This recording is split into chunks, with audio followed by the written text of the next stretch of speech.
Assalamualaikum, salam sejahtera, salam hormat, salam bahagia.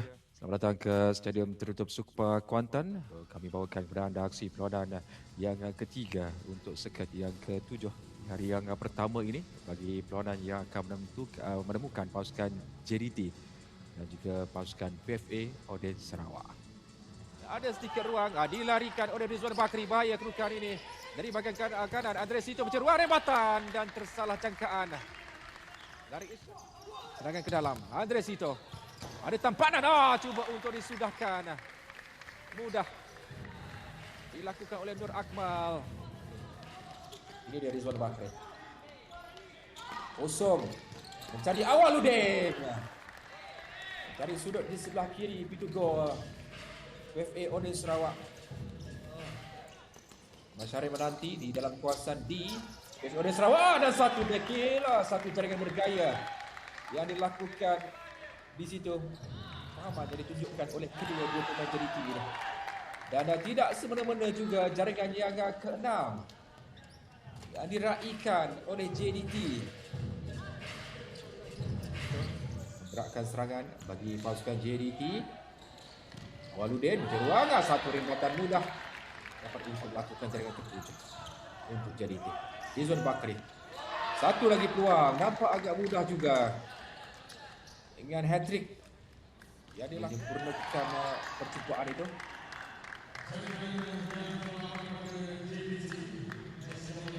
Lihat dengan jaringan gelap. Terlepas, kesilapan yang menggunakan padah disempurnakan oleh Bukhari Samsudin.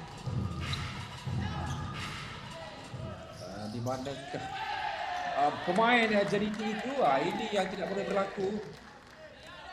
Mencari seberapa banyak jaringan yang boleh dalam perlawanan ini, tetapi ini pula yang berlaku dengan Azrin Syamil dibagi aksi di babak yang kedua. Akan sudut dari cross Ambia, cukup kencang percubaan dari kedua pasukan JDT ini. Dia harap ke hujung sana untuk melakukan percubaan dari St. Isaac Daniel bagi jaringan yang ke-13 buat JDT.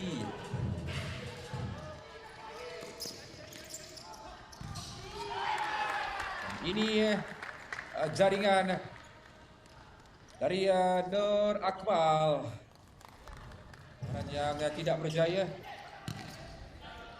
Kenakan kembali, JDT mengatur gerak dan ruang yang lebih terbuka. Untuk kali ini Rizwan Bakri mencipta gol yang ke-15 untuk JDT.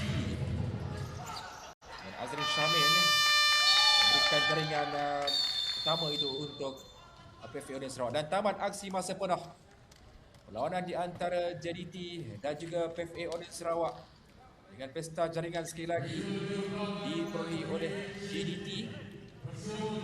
Usana penuh JDT 15, PFA Oden Sarawak 1.